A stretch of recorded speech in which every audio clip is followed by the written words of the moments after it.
예수 그리스도의 고난과 희생을 통하여 구원 얻은 성도, 즉 회개하고 성령 받은 성도라면은 그 사람의 생각, 말, 행동, 생활 전폭을 통해서 그 사람은 완전히 나타나지질 않고 숨기워지고 그 사람의 표정, 말, 행동을 통하여 그 사람을 구원하신 예수님만 보여지고 느껴지고 전달되도록 살아야 한다는 이런 교훈으로 일관하고 있습니다. 그래서 이 제목을 육적 비하와 영적 성비, 다 같이 육적 비하와 영적 성비, 육적 비하와 영적 성비. 육적 비하라고 하는 것은 육신의 인간 자기 입장을 밑바닥까지 낮춘다는 것입니다. 그렇게 했을 때에 영적 성비라고 하는 말은 그 사람의 영이 오를 성자, 귀할 귀자, 하늘에 올라가서 귀하게 대접을 받는다. 그래서 육적 비하와 영적 성비, 이건 한문으로 좀 이해하기 쉽지 않겠지만은 성령 받은 사람이라면은 하나님의 자녀 생명책에 등록이 되어 있고 하늘 시민권자라고 합니다. 이것을 홀리 피플이라고, 거룩한 백성이라 이제 그렇게 하는데, 거룩한 백성이 돼 가지고 이 죄악 세상에 살면서 안 믿는 사람들처럼 더럽고 치사하고 그 삐뚤어지고 어긋나게 또 모질고 악하게 산다고 하면은 그 사람은 하나님의 자녀라고 인정받을 수가 없습니다. 그래서 하나님은 거룩하시니 너희도 거룩할지니라. 그 우리의 생각은 성령에 이끌리는 사람은 건전하게 돼 있습니다.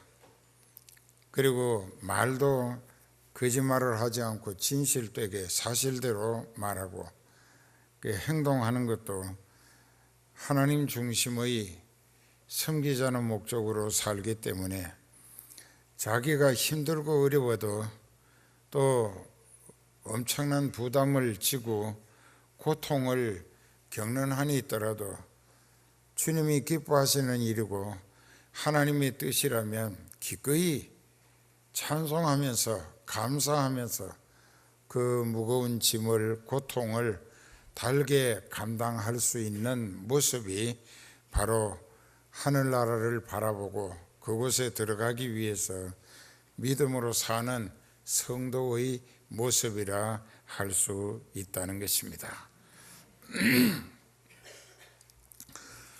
그래서 성화를 통하여 구원의 서정에 보면 9단계로 이제 마지막 단계가 성화인데, 소명의 부르심을 받고 또 진리를 깨닫게 하시고 성령으로 회개한다, 이걸 회심이라고 그럽니다.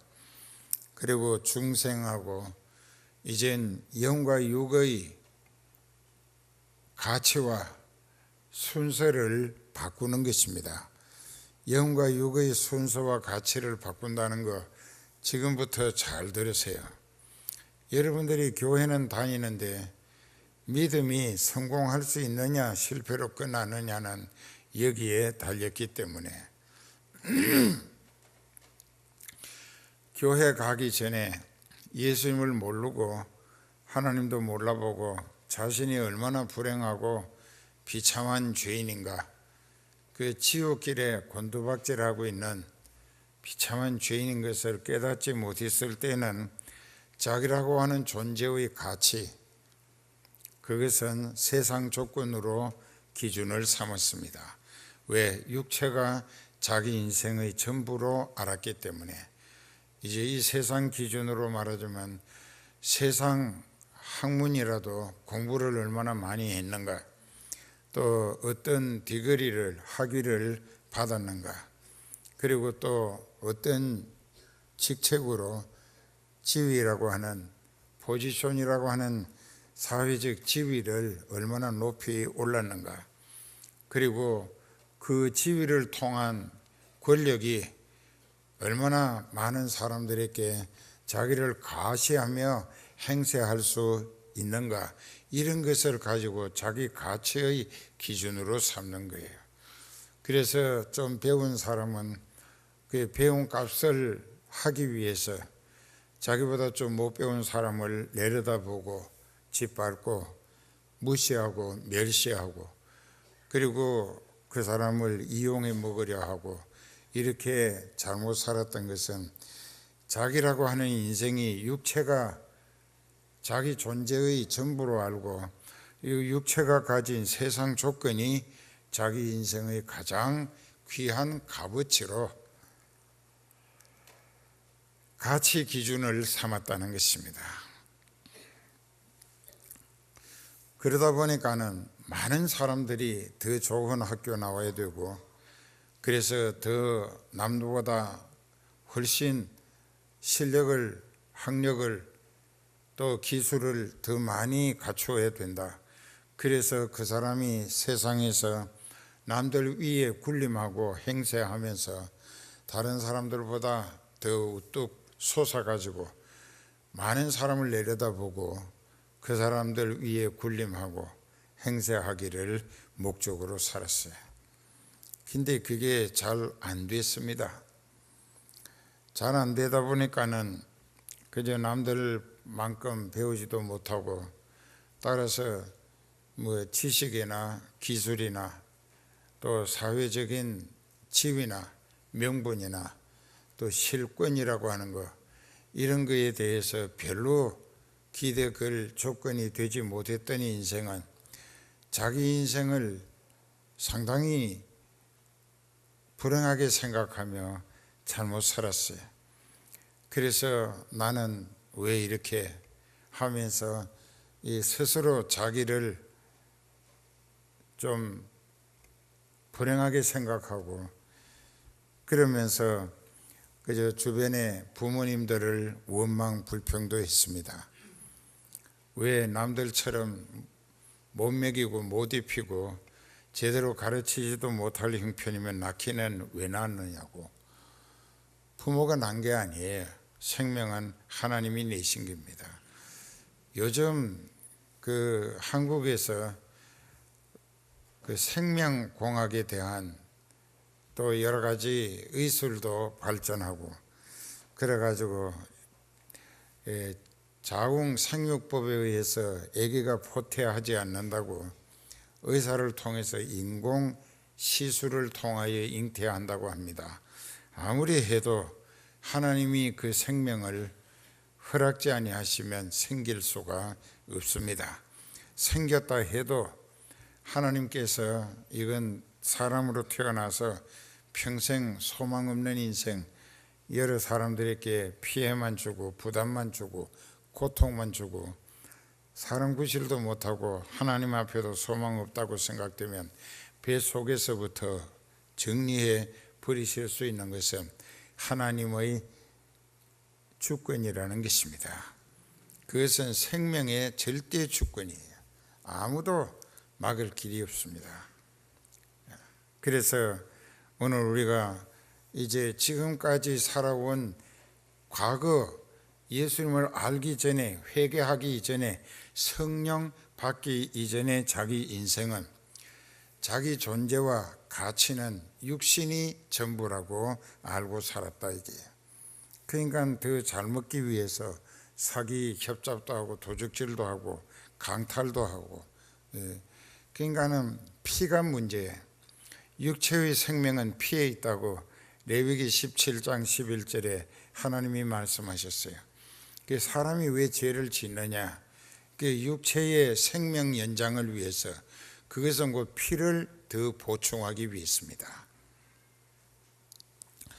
그러자니 먹어야 하고 또 소화시킴으로 피가 보충돼야 하는데, 그러기 위해서 정상적인 방법으로 노동한 대가로 얻어진 수익금을 가지고 밥해 먹고 뭐 빵 사 먹고 이렇게 살겠다고 하는 것은, 그것은 건전한 시민 생활의 모습이겠지만은, 그걸 하기 싫다고 그저 자기는 낮에 잠자고 편히 뭐 오락을 즐기면서 해지기를 기다려서 돈값을 하고 나가서 남의 것을 훔쳐오고 아니면 강제로 빼앗아 오는 것을 강도라고 합니다. 모르게 빼앗아 오는 것은, 훔쳐오는 것을 절도라고 합니다. 그 절도는 주인 모르게 빼앗아 오는 것이고, 강도는 주인이 보는 데서도 위협하고 행패하면서 빼앗아 오는 걸 강도라고 합니다. 내가 무슨 언어 교육 시키는 것 같네. 그러니까 이제부터 절도를 했던 강도를 했던 왜 했느냐? 이 육신의 생명 연장, 피를 더 보충하기 위해서, 더 잘 먹고 더 잘 입고 더 잘 살고 싶어서 그랬다 이게. 왜? 육체가 자기 인생 가치의 전부로 알고 이 육체의 본능이 욕구하는 것을 채워주는, 그것을 만족해 하는 것이 성공이고 행복인 줄 착각하고 잘못 살은 거예요.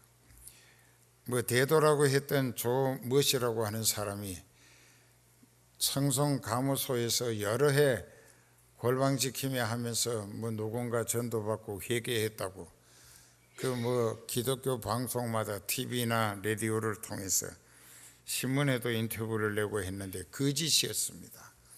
그 사람은 시작부터 끝까지가 거짓이에요. 그 거짓을 왜 그렇게 마치 만담가처럼, 그 화술이라고 하는데 말재간을 늘려놓으면서 왜 그렇게 자기가 마치 그리스도인이 된 것처럼 왜 그렇게 했는가? 많은 사람들로부터 그리스도인으로 인정받으면 자기가 도적질 해먹기가 더 수월할 것이라는 기대 때문에 하지 않았는가 하는 것을 남기고 말았습니다. 여기서 방송국에서 서로 모셔다가 인터뷰하고 그 라이브로 생방송으로 그냥 내보냈어요. 그랬는데 그 사람이 일본에 가서 한 집 털고 두 집 털고 세 집 털다가 CCTV에 걸려가지고 잡혀서 일본에서 재판받고 형무소 생활하다가 왔습니다. 여기 와가지고 얼마 전에도 또 도적질을 했어요. 그렇게 해가지고 그 사람이 하는 이야기가, 그 결론은 그렇습니다. 그 일찍이 습관이 된 도벽을 아무리 명심하고 뭐 맹세하고 다짐을 하고 또 이렇게 해도 그건 쉽게 고쳐지지 않더라.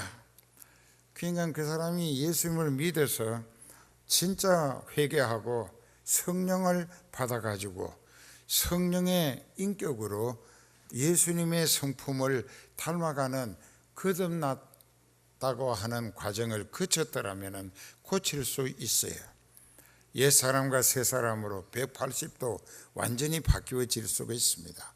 이렇게 육적인 인생이 영적 가치의 성도로 거듭났을 때에 그 인생의 가치가 이제는 육체의 본능적인 욕구가 아니라 영적인 내세 소망의 가치를 목적으로 살게 됩니다. 성령이 주시는 생각을 하고 성령이 시키시는 말을 하게 되고 또 성령의 지시를 따라 행동하게 되다 보니까 아주 겸손해집니다. 진실해집니다. 그리고 겸손하고 진실해져서 성실하게 살다 보니까 그 사람의 표정, 말, 행동을 통하여 그 사람을 구원하신 예수님의 모습이 비춰지고 예수님께 그 사람이 받은 은혜와 사랑이 그 사람의 생각, 말, 행동을 통하여 묻어나더라. 그러니까 주변 사람들이 볼 때 아무개가 옛날에 깡패 왕초고 이렇게 살인 강도고 도둑질을 하고 뭐 못된 짓 골라가면서 다 했었는데 그 사람이 그렇게 달라질 수가 없더라. 확실히 옛사람과 새사람으로 완전히 바뀌어졌더라.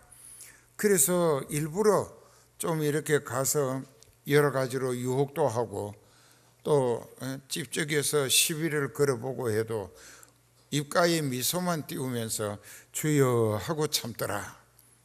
이런 모습에서 이 나쁜 사람이 마귀의 앞제비로 그 사람을 시험해서 한번 성질 나게 하고 또 혈기 부리게 하고 또 도적질하게 하고 나쁜 짓 하게 하려고 온갖 모양으로 유혹하고 미혹하고 시험하고 해봤지만 그 사람은 믿음의 뿌리가 말씀 위에 아주 깊이 든든히 세워져 있더라. 절대 동요하지 않더라. 흔들어도 흔들리지도 않더라. 집적여 봐도 그들도 보지도 않더라. 이렇게 돼야 된다고. 알아들어요?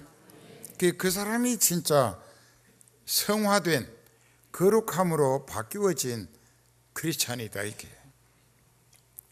그렇게 되라고 빌립보 교회에 보낸 편지 중에 사도 바울이 목회 서신으로 기록한 빌립보서 2장, 이제 오늘 이 시간부터 잘 들으세요.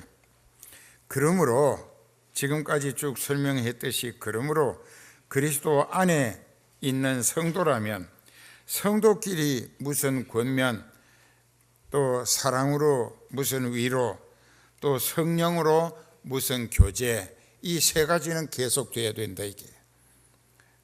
여기 보면 뭘 해야 되느냐?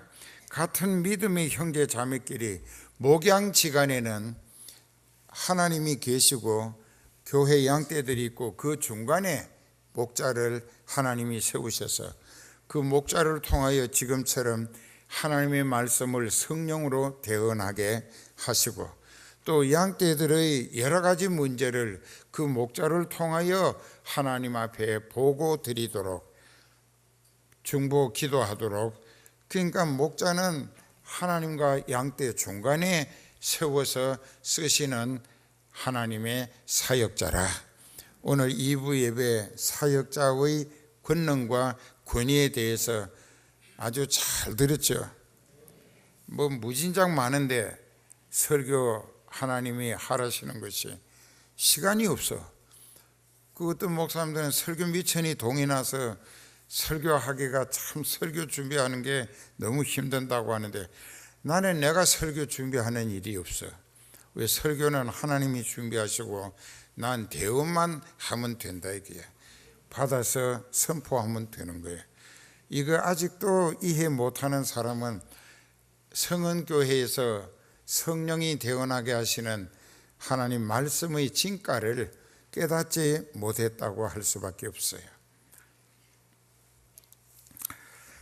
그러므로 그리스도 안에서 하늘 소망을 함께 가꾸는 성령 받은 형제 자매로 성도가 되었다.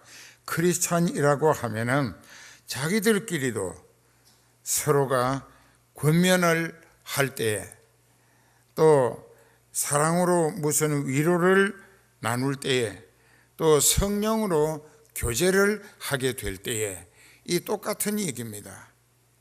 여기 보면은 이제 세 가지로 설명을 했는데 위로와 또 여기 이제 권면, 위로, 교제 이 세 가지, 이것은 교회 안에서 건전하게 서로가 회개해서 죄와 저주, 지옥길에서 벗어났고 성령을 받아서 하나님의 자녀가 된 성도라고 하면은 그 사람은 항상 자만에 겨워서는 안 되고 아직도 내가 예수님 닮아가자면 너무나 부족하다, 생각도 모자라고 말하는 것도 수준이 낮고 행동 거지는 아직도 옛날 죄악된 생활을 오랜 세월 너무 익숙해지고 길들여 있었기 때문에 쉽게 이렇게 성도의 생활로 온전히 바꾸어지지 못한 것에 대해서 늘 죄책감 그리고 송구스러움을 가지고 성도 상호 간에 교제할 때 여기 그래놨잖아요. 권면을 하고 위로를 하고 성령으로 교제하는 것이 건전한 영적 교회에는 필수적인 조건이다. 이게 왜 성도 상호 간의 자기 신앙의 성숙과 또 그 교회를 향하신 하나님의 뜻을 더 연합해서 손발 맞추어 가지고 더 크게 기대 이상의 성과로 잘 이루어 드리기 위해서 그 한 피 바다 한 몸 이루는 형제 자매라고 하는 입장에서 영적 공동체가 되기 위해서는 반드시 건전한 영적 교회에서 있어야 할 이 세 가지 권면, 위로, 교제, 이것은 성령에 이끌려 해야 된다는 것입니다. 그리고 그것을 하기 위해서는 이 각자의 마음 바탕을 어떻게 가져야 하느냐, 그 다음에 보면 그렇게 되어 있습니다. 긍휼과 자비로 이 마음 바탕을 가져야 한다. 권면한다고 하는 것은 다른 사람에게 걱정이 되게 그 사람이 신앙이 좀 뭔가 바로 서지를 못했다.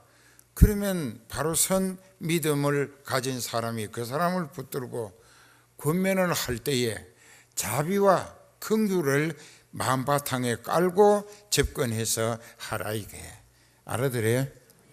그러면 내가 너보다 낫다 우월감을 가지고 그 사람을 좀 낮춰보고 접근해가지고 뭐 내가 당신한테 충고 한마디 하겠는데 당신 그따위로 믿는 거 아니라고, 이건 자비와 긍휼이 없는 교만한 태도로 시비 거는 것밖에 안 된다, 이게. 그러면 그 사람이 느낌이 어떻게 올까? 아, 이게 날 무시하는구나. 그래서 내가 왜 너한테 깔려 살겠는가? 절대로 밟히지 않으리라. 그래가지고 악을 쓰고 막 덤빈다고. 그러면 주먹으로 치고받지 않겠지만 말 펀치가 예리하고 날카롭게 오고 간다, 이게. 그리고는 원수지고, 그 다음에 믿음 없는 사람이 말하기를 내가 아무개 꼴보기 싫어서 교회 안 가고 싶다, 이따운 소리 한다고. 그 사람은 바탕이 안 된 거예요. 권면하는 자세도 바탕이 안 됐다, 이게. 그 권면이나 위로나 교제를 하려고 하면은 반드시 자비와 긍휼을 바탕에 깔고 그 사람을 접근해서, 자비는 뭐냐? 그 하나님이 그 사람을 불쌍히 여기는 마음을 자기도 가지고 하나님과 똑같이 걱정하는 마음, 불쌍히 여기는 마음, 안타까운 마음을 가지고 그 사람을 접근해서 권면해야 되고, 위로하는 것도 그렇다, 이게. 그 내가 어디 갔어요. 가서 이따금 가는데 그 이제 가서 보면은 이 한쪽 이쪽 손이 좀 말라가지고 못 써요. 그런 사람이 있는데 거기 취직을 했나 봐요. 그게 힘들어요. 왼쪽 손으로 이렇게 하고 그렇게 해서 내 마음에 좀 도와줄까, 또는 그 이제 점심때가 됐기 때문에 그 사람은 늘 갈 때마다 보면 라면을 끓여서 먹더라고요. 그러니까 몸이 말라요. 그래서 내가 어느 날은 점심때가 되어 가기 때문에 돈을 10,000원을 주면서 계속 이 라면만 드시지 말고 오늘 나가서 설렁탕이라도 한 그릇 잡수면 건강이 더 좋아지지 않겠느냐 하니까, 이 사람이 나를 막 노려보더니 눈에 핏발이 서가지고 악이 쏟아져 나오는데, 내가 당신한테 구걸을 하는 사람인 줄 아느냐고. 기분 나쁘다고 그런단 말이에요. 그래서 돈이 상당히 부끄럽다고 그래요, 나보고. 그래 돈을 얼른 주머니에다 집어넣었다고. 집어넣고 그러냐고, 미안하다고. 내가 병신이라서 그게 당신이 그렇게 돈을 내게 주면서 밥 사 먹으라고 하는 것 같은데 나는 내 나름대로 잘 살고 있다 이거예요. 그러냐고, 미안하다고.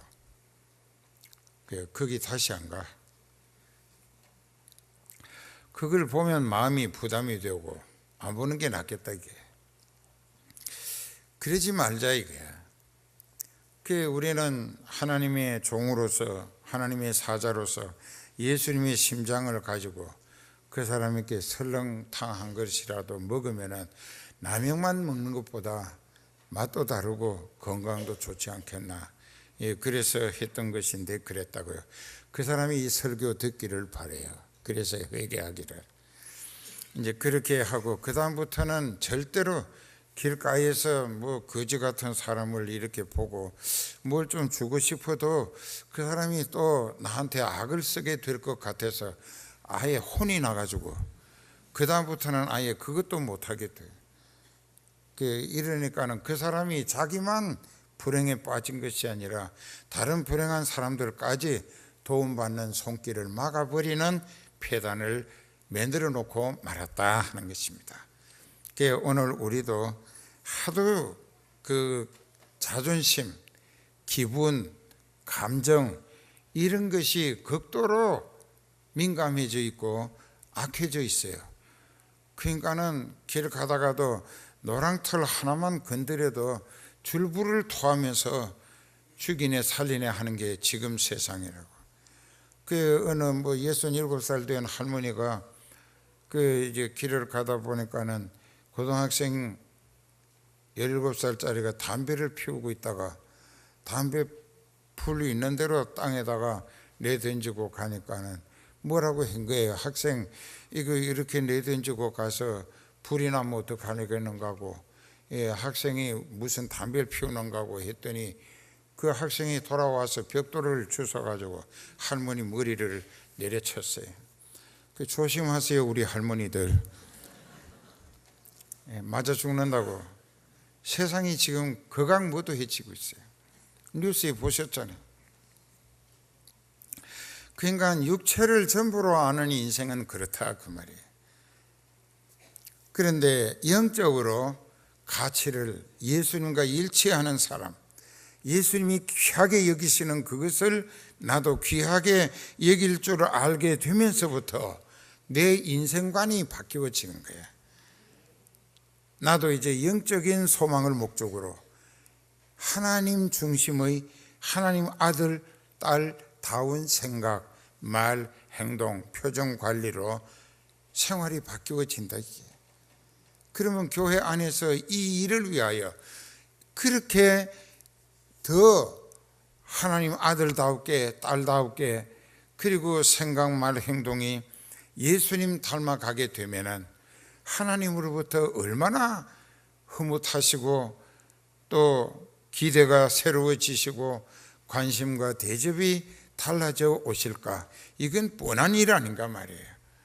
그러니까 오늘 우리도 여기에서 이렇게 믿음이 성숙되기 위해서는 교회 생활, 구역 생활, 전도회 생활을 통하여 여러분들끼리 서로가 상대방에게 말을 잘못했다, 또 신앙 생활에 어떤 하자가 해서 안 될 일을 했다, 그리고 그 사람이 영적으로 여러 가지 위축을 당하거나 하나님 앞에 점수가 깎이겠다, 그래서 그 사람이 또 어려움을 당할 것 같다, 매맞을 것 같다, 이렇게 걱정이 되면은 그 사람을 접근해서 나를 먼저 낮추고 그리고 하나님과 같은 자비와 긍휼을 바탕에 깔고 그 사람을 권면하라 이게, 위로도 하라 이게, 그렇게 성령으로 교제하라. 그렇게 하면 피차의 믿음이 성숙된다 이게. 혹시 거듭나지 못한 사람이라 할지라도 참 그 믿음이 평소에 겸손하고 성실하고 교회에 충성하고 또 선교하는 일에 적극적으로 자기 희생을 통해서 자기가 허리띠를 졸라매면서 구제하고 나누고 베풀고 전도하기를 애쓰는 이런 모습을 보여줬을 때 그런 사람이 기도 생활 많이 하고 그저 자기를 전혀 나타내지 아니하고 그 사람이 나타내기를 원하는 것은 예수님뿐이다. 이게 예수님만 보여질 때에 그런 사람이 찾아와서 거듭나지 못한 사람에게라도 긍휼과 자비를 바탕으로 나도 전에 그랬었노라고, 그때는 내가 진리를 깨닫지 못했고 예수님을 몰라보고 회개하기 전이었고 나도 똑같은 생각과 말과 행동으로 전날에 내가 육체의 본능과 그 욕구를 따라 살았더니 짐승만도 못하게 살았었다고 할 수 있다. 이거예요. 자기 간증 고백 삼아. 그럴 때 그 사람이 뭔가 이 마음이 열린다. 이거예요. 아, 이 사람도 솔직하구나. 그래서 나하고 바탕을 같이 하고 교제하자고 하는구나. 근데 자기를 위에다 얹어놓고 그 사람을 내려다보고 하려니까는 그 사람이 내가 왜 너한테 짓밟히겠는가 하고 길을 쓰고 올라간다. 이게. 그러다가 다투는 거예요. 이렇게 하면 전도가 안 돼. 그래서 이제 권면이나 위로나 교제를 할 때는 성령에 이끌려서 예수님처럼 자신을 낮추고 그리고 거기다가 완전히 자비와 긍휼을 바탕으로 교제하라. 그럴 때 그 상대방이 또 어떻게 해야 되냐, 자기를 더 낮추고 좀 더 낮추면은 그 사람으로부터 자기에게 흘러 들어올 게 있을 거 아닌가. 이게 그 사람보다 자기를 더 높여버리면은 그 사람이 전하고자 하는 하늘의 신령한 복음이나 은혜가 내가 더 높기 때문에 절대로 나를 적실 수가 없다고. 내게 찾아올 수가 없어. 내가 더 높아졌기 때문에. 지금 이 마이크를 통해서 스피커로 여러분들이 하나님 말씀을 듣고 계시는데 여러분들이 하나님의 말씀을 낮추어 생각한다면 무시하고서는 절대로 은혜도 구원도 기대할 수가 없습니다. 지금 졸고 있는 사람이 세 사람이 있는데 이게 참 답답한 거예요. 장로님도 졸고 앉았어요. 그러니까 여기 정신 바짝 차리고 깨달아야 할 것은 말씀을 무시하는 사람은 예수님을 무시하는 것입니다. 예수님이 말씀이에요. 그분이 우리를 대속하시고 구원하실 분이에요. 그러니까 우리는 정신 바짝 차리고 항상 내게서 예수님만 돋보여지도록 존귀하게 드러나지도록 생각, 말, 행동을 힘쓰자면 내가 성령에 사로잡히고 이끌릴 때에 나를 더 낮추고 처신하는 지혜가 필요하다. 이게.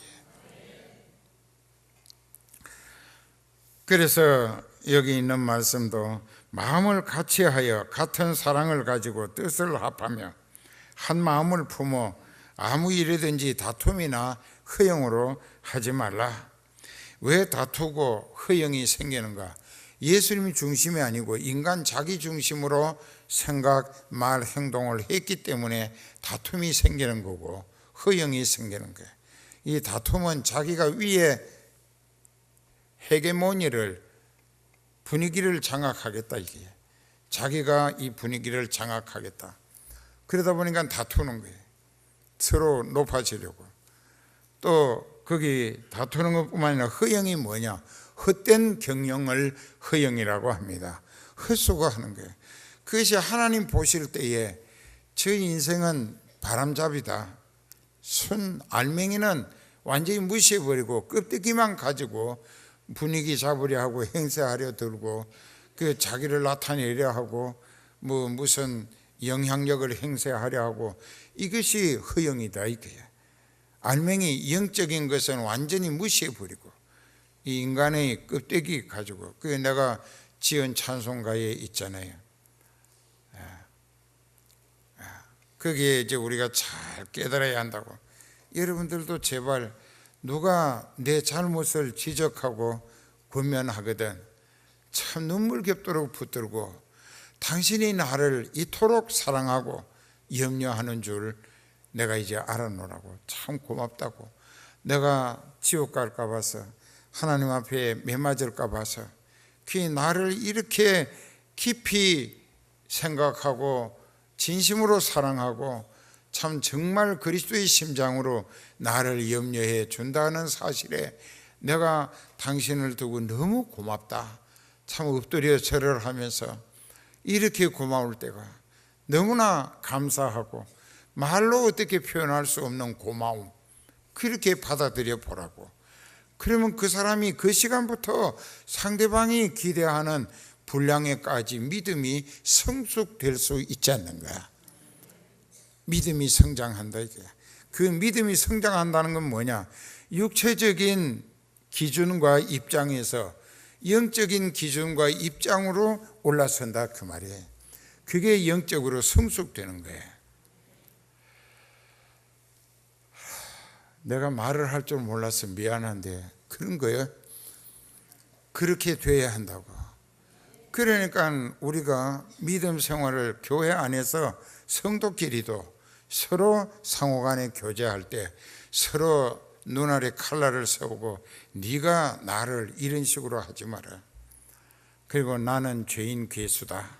솔직하게 이 중에 누구보다 내가 더 많은 죄를 지었고 나는 죄인 괴수다. 소망이 없었다.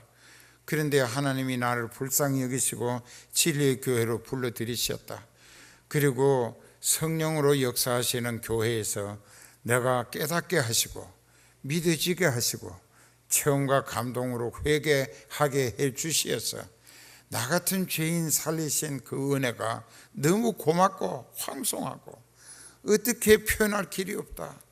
그런 은혜를 내가 간직했다고 하면 자기를 나타낼 생각하지 말고 나를 그토록 죄인 괴수의 자리에서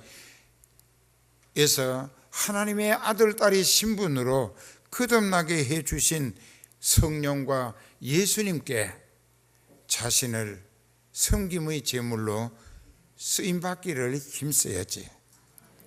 그래서 사도 바울처럼 내게서 예수님만 돋보여지기를 원한다. 내가 예수님 때문에 살기 때문에 예수님을 위해서라면 죽는 것도 얼마든지 당연한 일이다. 이렇게 살아야 된다고. 그래서 여기 보니까 남을 나보다 낫게 여기라. 상대방을 나보다 낫게 여기면은 절대 그 사람한테 시금방 떨지 않는다고. 그 사람을 쳐다보게 되고 존경하게 되고 그 사람에게서 뭔가 영적인 교훈을 얻기 위하여 그 사람을 쳐다보고 본받기를 힘쓰게 되어진다고요. 꼭 그렇게 되어야 돼요. 나보다 낮춰보고 무시하면서 그 사람에게 내가 뭘 기대할 것이 있겠어요. 그렇기 때문에 오늘 우리도 남을 나보다 낫게 여기고 각각 자기 일을 돌아볼 뿐더러 또한 다른 사람의 일을 돌아보아 나의 기쁨을 충만케 하라. 이건 무슨 뜻이냐, 목자의 소원이라. 그러니까 성도 상호 간에 자기 믿음이 자기 생활에 하자가 없어야 돼. 지난 주일날 이 설교를 해야 되는데 이 주보의 제목이 조금 글자가 두 자가 틀렸고, 그런데 하나님이 여기 앉아서 기도를 하는데 1장부터 오늘 하라 이게. 그 지난 주일 이 시간에 1장을 했다고. 오늘은 거기서 이어가지고 2장을 하는 거예요. 그 육적 비하와 영적 성비. 이것은 이제 이 다음에 이제 나오는데, 우리가 각각 자기 일을 돌아보라. 지난 주일날 그랬잖아요. 뭐 권사님이고 집사님이고 구역장이고 전도회장이고 그 뭐 교회에서 모인다 전도 나간다 하게 되면은 그걸 핑계로 그냥 집안에다가 밥그릇 설거지도 않고 부뚜막에 바퀴벌레 파티 시켜놓고 나간다고. 그리고 뭐 옷가지도 세탁기에 넣지도 아니하고 그냥 뭐 하여튼 거실이나 안방이나 건너방이나 그냥 막 벗어놓은 옷들이 넝마주의 모양으로 아무데나 갖다가 흩어놓고, 이 집안도 뭐 여러 모양으로 상도 바닥만 눈에 보이는 데만 반질반질하게 하고, 옆구리나 덩어리 밑창은 아예 그냥 먼지가 더덕 거미가 새끼치고 있어요. 그러니까 이런 식으로 살면 안 된다 이게. 그게 늘 그러잖아. 진짜 신앙생활 바로 하자면 안 믿는 사람보다 배나 더 부지런을 떨어야 한다. 정갈하게 깨끗하게 해놓고, 살림살이도 아주 깐종하게 정리하고, 세탁도 자주 해서 깨끗하게 해놓고, 그렇게 하고서 그저 밖에 나가서 일할 때 혹시 갑자기 어떤 평신도가 구역장이라고 찾아왔을 때 그 꼴을 보면은 그 사람도 너도 이렇게 하라 하는 것밖에 더 하겠는가 이게. 그러지 말라 이게. 그러니까 여기 자기 일을 하자없이 열심히 살아갈 뿐 아니라 또한 다른 사람들의 일까지 돌봐주는, 그러니까 자기 일을 먼저 아주 완전 무결하게 생활을 정리하고 청결하게 살면서 이제 평신도나 구역 식구들, 다른 전도 회원들 이렇게 좀 가족이 많고 힘들어하면 가서 좀 거들어 주라 이거예요. 청소도 해주고 소반도 앞뒤 안팎으로 다리까지 속다리까지 다 닦아주고, 그렇게 해가지고 이제 좀 뭔가 그리스도의 사랑이 정말 부지런을 통하여 수고를 아끼지 아니함으로 많은 사람들에게 귀감이 되는 감동의 은혜의 전달이 있게 하라는 것입니다. 그렇게 합시다. 이제부터 잘할 거예요. 그 다음에 5절부터 너희 안에 이 마음을 품으라. 곧 그리스도 예수의 마음이니 그리스도 예수님과 같은 마음 자세를 가지라. 그는 근본이 하나님과 본체이시고 동등되시지만은 하나님의 위치에서 행세하려 하시지 아니하시고, 그리고 그 다음에 뭐라고 했느냐, 7절에 오히려 자기를 비어 종의 형체를 가지셨다. 똑같은 아버지와 아들과 성령이 똑같은 지위고 똑같은 자격이고 똑같은 권능이고 똑같은 위치에 있었지만은 조금도 하나님과 동등된 자세에 취하려 하지 아니하셨다. 자기를 비워, 이것은 이제 성경에 기록된 케노시스라고 하는데, 자기를 비우다. 다 같이 케노시스, 케노시스, 케노시스. 자기를 비운다. 자기를 비운다고 하는 것은 이 지금까지 자기가 자기 값어치라고 간직했던 모든 것들을 다 쏟아버리고 자기를 완전히 비워버린다. 텅 비게 한다. 자루 같으면 거꾸로 뒤집어서 다 쏟아내버리고 빈 자루라 하는 뜻입니다. 그러면 예수님이 여기서 우리가 잘못 생각하면, 예수님이 자기를 비웠다, 케노시스라고 하는 말, 예수님이 자기를 비웠다고 하면은 우리가 이제 잘 깨달아야 돼요. 지금부터 그 예수님은 영적으로 하나님이시고 육신은 우리와 똑같은 사람이셨다. 그 예수님은 신성과 인성을 겸전하신 분이었다. 그런데 여기에서 자기를 비우셨다 하는 것은 무슨 뜻이냐, 자기의 영적인 것을 없애버렸다는 것이 아니에요. 영적인 존재와 그 가치를 묻어놓고 하나님의 뜻을 이루어 드리기 위한 종의 자세를 취하셨다. 하나님은 최고로 높이시고 자기는 최저 밑바닥으로 낮추셨다는 얘기입니다. 이것은 예수님이 자기 속에 있는 신성을 쏟아내 버렸다는 것이 아니에요.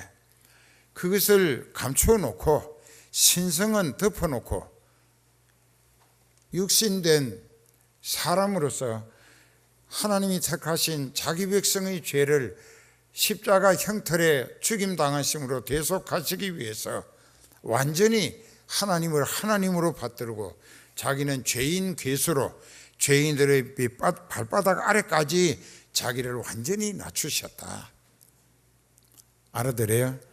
이거 신학적으로나 성경 해석학적으로나 여러분들이 꼭 잊지 마세요. 여기에서 케노시스라고 하는 말은 자기를 비운다 하는 뜻인데, 그러면 예수님이 자기를 비운다고 하는 것은 예수님이 영으로 하나님이셨던 그 영을 완전히 버리셨는가? 버린 게 아니에요. 감추시고 덮어두시고, 그것을 덮어 감추시고 자기와 하나님과의 관계를 아버지는 최고로 높은 분으로 받들고 자기는 죄인들의 발바닥 아래 낮추셔서 죄인들을 대신해서 벌받아 죽임당해 주셨다는 것을, 그 예수님이 가장 온전한 견본이다, 샘플이라. 그래서 바울 사도는 이 내용을 가지고 너희 마음에 이 마음을 품으라 곧 그리스도 예수의 마음이라. 그리스도 예수의 마음은 어떤 마음이냐? 영으로는 자기와 아버지 하나님과 동등한 자격이 있어요. 모든 것이 동등이에요. 아버지와 아들과 성령 삼위 하나님은 동등이지만 하나님의 동등된 위치에서 행동하려 하지 아니하시고 자기의 영적인 모든 것을 다 감추고 덮어놓고 자기는 육신을 입고 온 대속의 희생양으로 하나님 아버지를 가장 높이 받들고 자기는 가장 낮아져서 자기 희생을 통하여 아버지의 소원 택하신 백성들의 죄를 대속해 주셨다. 죽기까지, 목숨 부리시기까지. 그래서 그는 근본 하나님의 본체셨지만은, 한 몸이었지만은 하나님과 동등된 자격으로 행세하려 하지 아니하시고 오히려 자기를 비웠다. 케노시스 잊지 마세요. 케노시스, 자기를 비웠다. 그 자기를 비웠다. 영적인 모든 것을, 영적인 지위와 능력과 또 권세, 이 모든 것을 다 감추고 덮어두고, 그저 아버지는 하나님의 자리에, 자기는 아버지를 하나님으로 받들면서 죄인 괴수로 가장 낮아지셔서 대속을 위한 희생양으로 섬김을 다했다. 오히려 자기를 비워 종의 형체를 가져 사람들과 같이 되었고 사람의 모양으로 나타나셨으며 자기를 낮추시고 죽기까지 복종하셨으니 곧 십자가에 죽으심이라. 그리 하셨기 때문에 하나님이 그분을, 즉 예수님을 지극히 높여 모든 이름 위에 뛰어난 이름을 주사 하늘에 있는 자들, 즉 하늘 아래 가 있는 영들, 땅에 있는 자들, 살아있는 사람들, 땅 아래에 있는 자들, 이미 죽은 사람들, 이 사람들로 모든 무릎을 예수의 이름에 꿇게 하셨다. 예수님은 왕의 왕이시고 모든 주의 주가 되게 하셨다. 그 인간은, 예수님은 가장 낮아지신 거예요. 예수님이 육신을 입고 오셔서 택하신 자기 백성들의 죄를 대신 벌받아 하나님 아버지로부터 영원히 용서받게 해주시기 위해서 자기를 더 내려갈 수 없는 최저 바닥에까지 낮추신 거예요. 그리고 목숨도 아낌없이 주신 거예요. 그것을 하나님 아버지께서 가장 귀한 값어치로 평가하셨다. 가장 귀히 여겨 예수님을 보좌 오른편에 지금 앉아 계시는데, 조금 있으면 예수님이 재림하시고 나면은 아버지께서 하늘과 땅의 정권을 아들에게 완전히 위임하시고 그리스도의 왕국을 세우실 때에 이제는 예수님이 모든 것의 주권자가 되시게 하셨다. 왜? 예수님의 희생을 통한 수고와 대속의 공적으로 이루어진 나라이기 때문에. 그래서 오늘 우리도 여기서 교회 생활을 통하여 이걸 배우라, 이걸 연습하고 훈련하라. 자기를 낮춰라 이게. 그리고 남을 나보다 낮게 여기고, 그리고 권면을 하든지 위로를 하든지 성령으로 무슨 교제를 하든지 자비와 긍휼을 바탕으로 교제하라. 그러면은 누가 누구를 권면할 때 내가 그 사람이 그렇게 하면 안 되겠어서 혹 실패자가 될까 봐서 걱정이 된다고 기도 많이 하고 그 사람에게 성령에 이끌려가서 자비와 긍휼을 바탕으로 접근해서 자기를 그 사람보다 더 낮추고 다가가서 형제여 자매여 내가 기도하는 중에 걱정이 돼서 한마디 하러 왔는데 들어주겠는가 하고 그러면 자기를 낮추고 접근할 때 그 사람도 부담 없이 받아들일 수 있지 않는가. 그럴 때 아이 고맙다고 그래서 그 사람이 실수한 것을 좋게 얘기해 주고 권변한다. 그러면 그 사람이 아차 내가 큰 실수를 했구나. 나를 이토록 진심으로 사랑하고 내가 잘못될까 봐 이토록 깊이 걱정하고 여러 날 기도까지 하시고 나를 위해서 이렇게 힘드는 권면을 해 주시니 내가 몸둘 바를 모르게 고맙다고 너무 감사하다고 그 은혜를 어떻게 보답하면 좋겠는가 할 때에 서로가 서로에게 성령으로 뜨겁게 하나 되는 성과를 기대할 수가 있지 않을까. 그렇기 때문에 권면을 하든 위로를 하든 성령으로 교제를 하든지 간에 자비와 긍휼을 바탕으로 서로가 서로를 사귀기를 힘써라. 이제 그렇게 합시다.